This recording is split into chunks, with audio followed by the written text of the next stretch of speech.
Hello everyone, आज हम जो पोएम करने वाले हैं वो है second poem from your book Flamingo, titled as an elementary school classroom in a slum. Let us begin with the introduction of this poem. ये पोएम लिखी है स्टीफन स्पेंडर ने, who was an English poet and essayist. उनके works जो हैं वो social injustice और class struggle पर कॉन्सेंट्रेटेड हैं. इस पोएम में वो vivid description देते हैं of a school classroom in a slum and the children sitting in the classroom. Slum कहते हैं शहरों में बसी हुई उन बस्तियों को, कॉलोनियों को जहाँ गरीब लोग रहते हैं, जहाँ मजदूर रहते हैं. The poet has tried to bring forth the difficulties faced by the kids in the slums. Poet ने कोशिश की है कि वो इन स्लम्स में रहने वाले बच्चे, इस क्लासरूम में बैठे हुए बच्चों की डिफ़िकल्टीज़ को हमारे सामने प्रेजेंट कर सकें. Now let us begin with the first stanza. मैं आपको स्टांजा वाइज प्रॉपरली एक्सप्लेन करने की कोशिश करूँगी. आप इसे दोबारा भी देखेंगे वीडियो को तो आप जो एक्सप्लेनेशन की लाइंस गिवन हैं उनको कॉपी करके, उनको फॉलो करके अपने नोट्स भी बना सकते हैं. So let us begin with the first stanza. Far from gusty waves, these children's faces like rootless weeds, the hair torn round their pallor. बच्चे, गस्टी वेव्स का मतलब होता है ब्रीजी विंड, तेज चलने वाली हवाएं, activeness, and pallor, pale, dull, weak faces. Poet कह रहे हैं कि इन बच्चों के जो फेसेस हैं they are very much away from the gusty waves. वो एक्टिविटी से बहुत दूर हैं और उनके डल फेसेस, वीक फेसेस जो हैं they look like rootless weeds. Weeds कहते हैं अनवांटेड ग्रोथ्स को, जो कि खेतों में या ज़मीनों पर कोई घास फूस इकट्ठा हो जाती है. फ्रूटलेस जो घास होती है उसे वीड्स कहते हैं. इनके फेसेस जो हैं वो अनवांटेड हैं और उनके जो हेयर हैं दीज आर ऑल्सो अनटाइडी और वो उनके पैलर पर बिखरे हुए, उनके चेहरे पर बिखरे हुए हैं. तो इनका जो पूरा आउटलुक है वो बहुत ही डलनेस को शो कर रहा है.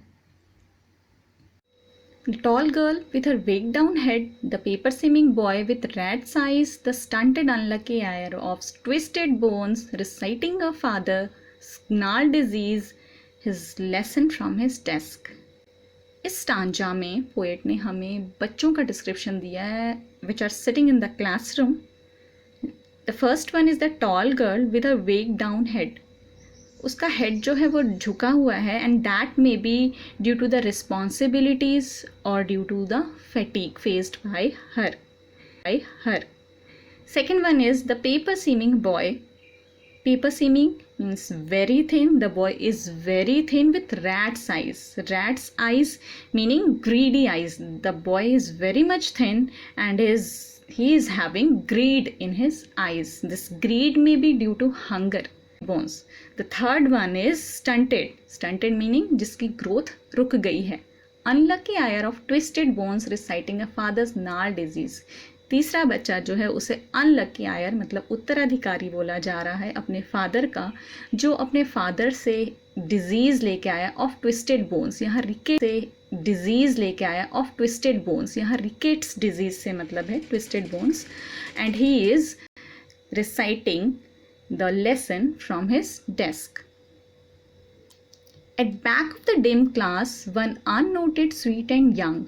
His eyes live in a dream of squirrel's game. Fourth बच्चा है जिसके बारे में पोएट हमें डिस्क्राइब करते हैं.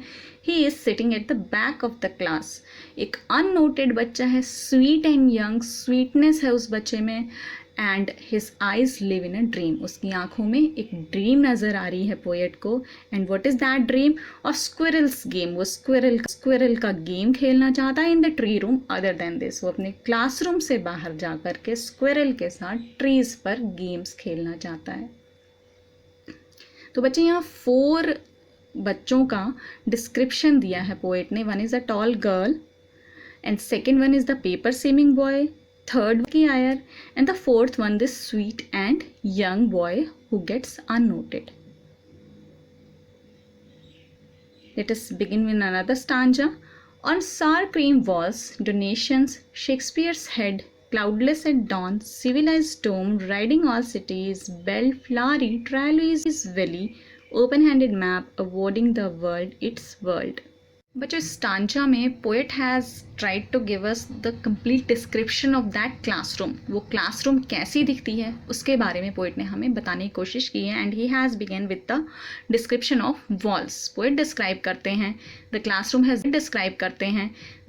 Has dirty and muddy walls. Sour cream मतलब क्रीमी कलर की, जो क्रीम खराब हो गई होती है वैसा डर्टी सा कलर उस वॉल्स का है. It means it had not been painted for years. Donations, Shakespeare's head, cloudlets at dawn, civilized dome, riding all cities. Shakespeare help लेकर के डिस्क्राइब कर रहे हैं. वो शेक्सपियर के हेड को एक सन की तरह डिनोट कर रहे हैं, which is like cloudless at dawn, जो कि मॉर्निंग के समय में निकल रहा है जहाँ पे बिल्कुल क्लाउड नहीं है. And it roams all over the cities. And second जो है वहाँ पे पिक्चर है वो है ट्रालीज वैली की. Tyrolese valley is located in Austria और वो फ्लारी है. And that is very much beautiful area और बहुत ब्यूटीफुल ट्रालीज वैली की सीनरी वहाँ क्लासरूम में लगी हुई है. Another thing is an open handed map. एक मैप है जो कि वर्ल्ड डिस्क्राइब कर रहा है. Awarding the world its world. और इस वर्ल्ड को, जिस वर्ल्ड में बच्चे रह रहे हैं, उनको जो एक्चुअल दुनिया है, जो स्लम से बाहर, जो उनके वर्ल्ड से बाहर की दुनिया है, वो दिखाने की कोशिश कर रहा है. These children, these windows, not this map, their world, where all their future is painted, sealed in with a late sky, far, far from rivers, caves and stars of words. Class lines में हम देखा कि poet describe कर रहा है कि class में pictures लगी हुई हैं, मैप लगा हुआ है. तो इस लाइन में पोएट कहना चाहता है कि इन बच्चों के लिए ये विंडोज़ जो हैं उसके बाहर जो एरिया है वो उनका वर्ल्ड है, ना कि ये जो मैप लगा हुआ है जो कि ट्रायलेस वैली एट्सेट्रा की बातें कर रहा है और अलग अलग एरियाज़ के बारे में डिस्क्राइब कर रहा है. ये उनका वर्ल्ड नहीं है. और फिर पोएट अगली लाइंस में इन बच्चों के वर्ल्ड को डिस्क्राइब कर रहा है. Where all their future is painted with a fog. उनके एरियाज़ में, उनके स्लम में जहाँ उनका घर है, वहाँ पे इतना पोल्यूशन है या फिर वो इतना निगेटिविटी से फिल्ड है कि वो एक फॉग की तरह है. और उसके हिसाब से वो पोएट कह रहा है कि उनका फ्यूचर जो है वो भी एक फॉग की तरह पेंटेड है. A narrow street sealed in with a lead sky. उनके घरों के आसपास की जो सड़कें हैं वो भी बहुत नैरो है, बहुत ही संकरी हैं.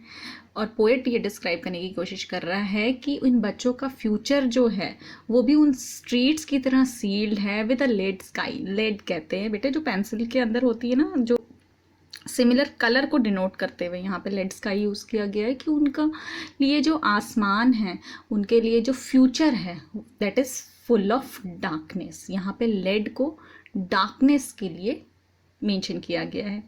Far from reverse, caves and stars of words. Poet अगली लाइन्स में ये कहने की कोशिश कर रहा है कि इन रिवर्स से, केव्स से और ये शेक्सपियर के वर्ड्स से कहीं ज़्यादा अलग, कहीं ज़्यादा डिफरेंट इन बच्चों का वर्ल्ड है. नेक्स्ट स्टांजा देखते हैं. Surely Shakespeare is wicked, the map a bad example.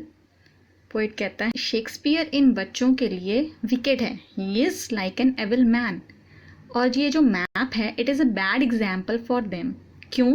क्योंकि जो थिंग्स ये डिनोट करते हैं which are ship, sun and Shakespeare जो लव एंड रॉयल्टी की बातें करते हैं अपने वर्क्स में, these things are far away from them. इनकी लाइफ से ये बिल्कुल अलग हैं.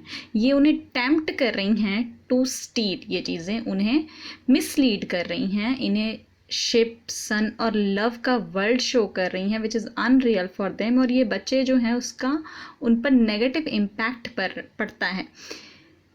पोएट फील करते हैं that this would enforce them. ये बच्चों को जो है इंस्टिगेट करेगी टू स्टील और take unfair means as they desperately make attempts to escape trickily from their houses. क्योंकि ये बच्चे जो हैं वो अपने घरों में एडजस्ट होने की कोशिश कर रहे हैं. तो ये जो चीज़ें उनके वॉल्स पर लगी हुई हैं, जो शेक्सपियर हैं और ये जो मैप हैं, ये इन बच्चों को नेगेटिवली परसुएड करेंगे, उन्हें एक गलत रास्ते पर ले जाएंगे जो कि उनके लिए बिल्कुल ठीक नहीं होगा. On their slag heap, these children wear skins peeped through by bones and spectacles of steel with mended glass-like bottle bits on stones. Poet उनका डिस्क्रिप्शन दे रहे हैं कि ये बच्चे जो हैं स्लैग हीप की तरह हैं.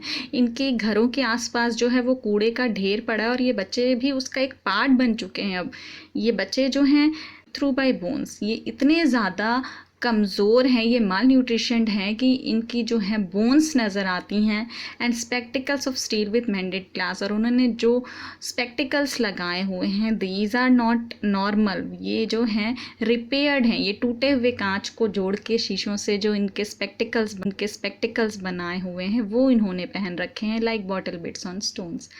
All of their time and space are foggy slum, उनका पूरा समय जो है उस धुंधले उस डार्क स्लम में बीतता है. So blot their maps with slums as big as doom. तो पोएट ये कहना चाहता है कि उनके क्लासरूम में जो मैप्स लगे होने चाहिए, उन मैप्स में जो है इन बच्चों के घरों के आसपास के एरियाज़ और ये जिस माहौल में रहते हैं वो माहौल जो है वो डिस्क्राइब होना चाहिए, वो पेंटेड होना चाहिए. द लास्ट स्टांजा जो कि बहुत ज़्यादा इंपॉर्टेंट है. Unless governor, inspector, visitor, this map becomes their window, and these windows that shut upon their lives like catacombs break open till they break the town. Poet यहाँ पे अर्ज कर रहा है, poet is giving a kind of solution for the betterment of these children. Poet कहते हैं कि जब तक कि गवर्नर, इंस्पेक्टर, विजिटर ये लोग जो हैं उनके लिए आगे नहीं आएंगे, इन बच्चों की बेटरमेंट के लिए आगे नहीं आएंगे, तब तक ये बच्चे जो हैं अपनी लाइफ जो है वो उस कैटाकॉम्स की तरह ही जीते रहेंगे. उनकी लाइफ जो है उनकी तरह ही बंद रहेगी, अंडरग्राउंडेड रहेगी. यहाँ पे कि break open till they break the town, कि इन लोगों को चाहिए, गवर्नमेंट को चाहिए, इंस्पेक्टर विजिटर्स को चाहिए, समाज के जो लोग हैं, सोशली जो कैपेबल पर्सन्स हैं, उन्हें चाहिए कि इन बच्चों के लिए जो है वो बाउंड्रीज़ को ओपन कर दें. And show the children to green fields and boundaries को ओपन कर दें. And show the children to green fields and make their world run azure on gold sands. इन बच्चों को ग्रीन फील्ड्स दिखाओ, इन्हें प्रैक्टिकल नॉलेज प्रोवाइड करो. And make their world run azure on gold sands, और इन बच्चों को जो है अजोर मतलब कि ब्लू कलर उन लोग दो, उन्हें दौड़ने दो, भागने दो. And let their tongues run naked into books, the white and green leaves open, उनके सामने किताबें खुली रहने दो. यहाँ पे बच्चे वाइट एंड ग्रीन जो है वो नेचर को रिप्रेजेंट करती हैं, तो उन्हें नेचुरल स्टडीज़ करने दो, उन्हें प्रैक्टिकल नॉलेज लेने दो. लास्ट वाली लाइन में पोएट कहते हैं history is theirs whose language is the sun. And then the last line poet says history is theirs whose language is the sun. poet कहते हैं कि हिस्ट्री उनकी ही है जो ब्राइटनेस को जानते हैं, जो एक्टिव रहना जानते हैं, जो लोग इन बच्चों की मदद करें जिससे कि ये बच्चे भी एक हिस्ट्री क्रिएट कर सकें. They can have a bright future for themselves. Now let us see the main points given in this poem. ये पोएम आपको थोड़ी डिफ़िकल्ट लग सकती है because it has having too many thought processes. इसमें काफ़ी सकती है because it has having too many thought processes. इसमें काफ़ी ज़्यादा डिस्क्रिप्शन दिया हुआ है, बट आपने सिर्फ मेन पॉइंट्स ध्यान में रखने हैं और कोई भी पॉइंट वैसा नहीं छोड़ना which is important from the point of view of your examination. मैं से कुछ पॉइंट्स में समराइज़ करने की मैंने कोशिश की हुई है. लेट अस सी. पहले स्टांजा में the poet describes the miserable condition of the children in a school located in a slum. Poet ने बच्चों का डिस्क्रिप्शन दिया हुआ है. 4 तरह के बच्चे वहाँ शो किए हैं. उसने पहला बच्चा बताया हुआ है which is a tall girl. She is weighing down her head, जिसका हेड रिस्पॉन्सिबिलिटीज़ की वजह से हो सकता है. पेपर सिमिंग जो कि बहुत ही थिन है and he is having rat's eyes. He is having greed of hunger in his eyes. तीसरा बच्चा जो है he is having a kind of disease. And चौथा बच्चा जो है that is sweet and young boy who gets unnoted. ये बच्चे जो हैं वो बहुत ही हंग्री हैं, वीक हैं और इनसिक्योर हैं। इसके बाद बहुत ही हंग्री हैं, वीक हैं और इनसिक्योर हैं। इसके बाद के स्टांजा में पोएट ने क्लासरूम का ग्लिम्स देने की हमें कोशिश की हुई है। उस क्लासरूम के अंदर सीनरीज हैंग हैं जो कि एक शार्प कॉन्ट्रास्ट प्रेजेंट करती हैं उन बच्चों को। उनकी जो ग्रीम हॉलो और पैथेटिक लाइफ्स हैं उससे बिल्कुल ही डिफरेंट हैं। वहाँ पे शेक्सपियर हैं।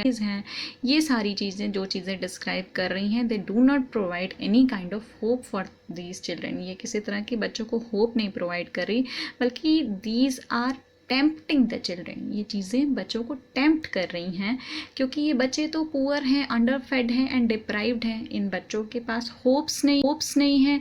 Their lives are filled with darkness.